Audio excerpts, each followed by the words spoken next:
Types of empathy. Alam naman natin na napaka-importante sa leadership at management ng empathy. Why? Because bago kayo magkaroon ng posisyon, dumaan muna kayo sa pinakababa. So bago kayo maging officer, naging member muna kayo. So lagay na natin sa ganon. So yung ano-ano yung types ng empathy? Emotional empathy. So, ibig sabihin, nararamdaman mo yung nararamdaman ng tao. Kumbaga, inilalagay mo yung sarili mo sa pakiramdam ng tao na yun.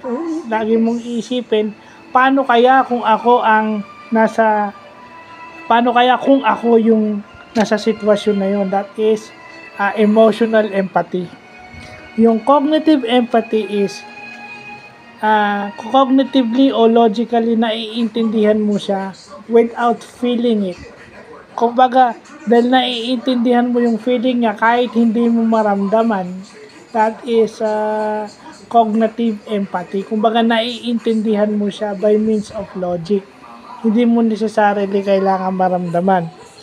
Pero ang pinaka-maano rito is yung compassionate empathy. Dahil alam mo yung sitwasyon na, nararamdaman mo yung sitwasyon niya, alam mong tama yung tama yung dahilan, alam mong tama at may dahilan kung bakit ngayon nagagawa.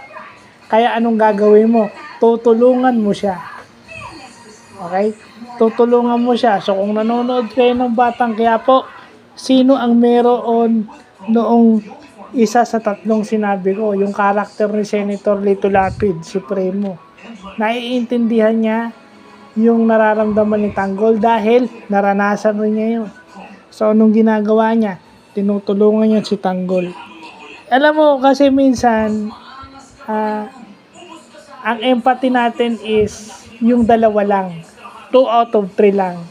Pero yung compassionate empathy na tutulungan mo, yun ang kadalasang wala tayo. Kasi kung may empathy tayo doon, kung talagang may empathy tayo ang gagawa ng paraan, matulungan sila. So kadalasan kasi emotional and cognitive empathy lang. Pero yung compassionate hindi natin ginagawa. Para maging makatotohanan yung ating empathy, kailangan magawa natin yung sinasabing compassionate empathy. So importanteng malalaman natin yan. Importante yan sa leadership, sa business psychology, importante yan. So, yun lang po.